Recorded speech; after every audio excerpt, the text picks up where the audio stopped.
AskReddit by Fried Wanderer. What's a subtle sign someone has been through some shit? When they don't ask for favors or help. Ever. Lack of trust. No trust falls, no matter the person. They don't like it when people get them something, or they don't like being the center of attention. Their heart may be racing, but their face stays calm. When they are not disappointed when something bad happens, they accept it and keep moving. They hate threats. Edit. Damn everybody. Appreciate all the upvotes. Now reread that third one and please go away. Anytime I got a threat, I'll be in a mountain of paperwork looking to either break a lease or file a restraining order while buying a Beretta, all at the same time. My sister's 6-year-old friend came for a visit. She was a foster kid placed with some church friends of ours. When she got to our house, my dad told them they could grab some snacks from the pantry. Then every 20 or so minutes, for 4+ hours, she would go to our fridge or pantry, open the door, look like she's searching for something, close the door and go back and play. When she left, my dad found a stash of snacks under my sister's bed she had put there. Her foster parents had told my dad that could happen, so he wasn't surprised. But I remember kinda yelling at her to stop opening up the fridge and my dad taking me aside and explaining why she was doing this. Now this is the part that still makes my heart break and my blood boiled. Since age 3 she had been living out of a car with her doped up mom and a brother who couldn't have been 2 years old. When they finally stayed long enough in one area for CPS to become aware of the situation, she was 5. Her mom would disappear for days and leave them in the car by themselves. This little girl, at age 6, had such a strong food scarcity trauma that her survival instinct was to check for food every 20 minutes at a stranger's house. Now, if you've made it this far, I have some good news.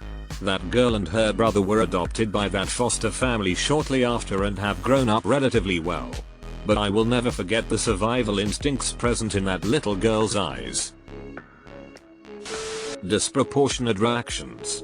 Their reactions to most things are normal or even low-key, but occasionally they have a huge response to something minor. Key sign of trauma. This right here. And the one is often because of the other. We're so used to any reaction resulting in more pain that we push it down and bottle it up, so our reaction to things is minimal. Then finally that one thing happens that's an inch too far and you physically can't push it down anymore, and all that stifled emotion comes out at once over something trivial. They seem to wait for bad things to happen and can't imagine a good or normal outcome. Always expect the worst. You're either always right, or pleasantly surprised. Being the nicest person ever.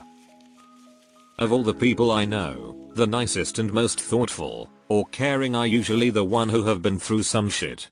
One is a Syrian who saw his brother getting killed by militia. Still, he is probably the most nicest man I have met, always ready to listen or help people even if their problems are like nothing compared to what he endured. People who have been through some shit are reading these replies and realizing for the first time what their giveaways were all this time. Taking notes on what else I need to change about my non-existent personality so people think I'm a normal, functioning being. When you see someone deal with something extremely emotionally damaging or physically painful and they act like they don't even notice it, like nothing's changed. When you see that, you know they've seen the worst and nothing is gonna get to them. My buddy came back from deployment this way. Zero emotion left after. Wife left with his kids and he just acted like he never had them in his life at all. His mom died maybe a year later, and he didn't even respond to it. Just kept his routine of drinking until he fell asleep. They have advice, good advice, for people who've just experienced trauma, or for how to handle oddly specific and fucked up situations. Especially when talking with people about dealing with some difficult subjects like mental illness or other horrible situations. thinking you are telling a fun childhood or military or whatever anecdote story and looking up to realize from your friends' faces and shocked silence that it is indeed not a fun story and it's actually pretty effed. This. I'm a paramedic. People always ask what's the worst thing you've seen? I used to just tell some slightly gross story to appease them. Now I tell the stories that give me the nightmares. It shuts them up and I get some free therapy. Win-win. Not wanting to bring up anything from their past. And just smiling when asked. Super independent because they learn not to rely on anybody. Having to parent themselves when young or raise their siblings, might not have children but is really good with them. They have already gone through that chapter, which takes their own parenting opportunities away. Enduring pain like it's nothing. The monotone melancholy emotional roller coaster, oh shoot. Dang, oh well. Preparation. Most people who've dealt with horrendous situations now prepare for the proverbial worst. Hope for the best, prepare for the worst. You only have to fall down the ladder and hit every rung on the way down to learn that lesson. I went from financially stable to bankrupt over a 3-year period thanks to 2 double lung collapses and a car wreck that shattered my hip and put me $150,000 in debt in less than 3 years in my early 20s. I'm almost 40 now. Shit like that scars you for life in more ways than one. Sometimes, even when they want to, they can't cry. I have this RN lol. Whenever I get close to crying my brain does a hard reset and without wanting it I think lol I'm almost crying, this is hilarious, and then the moment is over. It's really something. When shit goes down, they know what to do. It can be really upsetting to know what to do when you just want somebody else to take care of it for once. You brush it off and are like, well, shit. Guess only person going to get me out of this is me. Don't like being touched. I like being touched by people I know and trust. It's comforting. I trust like 5 people. Let me just say the social distancing over the last couple of years, with the face masks, and the hand washing has been bliss for me. Difficulty putting themselves first. I'm curious why. What if I just feel like I'm not that important or my needs are inconsequential compared to others and I can survive fine without meeting all my needs? Sure, things won't be great and I'll have gnawing want, but unless I can do it for myself, I would feel horribly guilty and indebted to others even for the most minuscule of things. Edit. To add to this is being exposed to me often at my new job. I'm constantly putting my projects below other people's needs. Someone emails asking for help on their task. I'm on it immediately. If I need assistance with research or writing for a hot deadline, I can't ask for help because that'll impact everyone else and I don't want to be responsible for that. However, if I'm impacted, that's acceptable. The maturity with which they handle unexpected events, especially at a young age. Reacting to things inappropriately, either in scale or in nature. They'll overreact or underreact, or they'll do things like laugh, unironically, at awful things. One example is a friend laughing and saying it isn't a proper Thanksgiving dinner unless someone pulls a knife. His drunken dad held a knife against his neck while angrily admonishing him about something. Humans are good rationalizers. If we're frequently exposed to awful things, they become normal. Fucking hell. Not trusting people you could be friends for years and think you're close, but in fact, you don't have the slightest idea what's going on in their lives. They could be staying up all night, being depressed, and tomorrow morning say hello with a smile on their faces. They simply don't trust people anymore no matter what they don't do. I have a friend that's like this. The only thing I know about his situation is that he has shitty parents. That's all I know. I wish he could open up to me more. What are homies for? Edit. Jesus Christ. Y'all went in it. I did not think I'd get this type of reaction. Wow. Thanks y'all. If you have anything you think I might need, Go ahead and talk.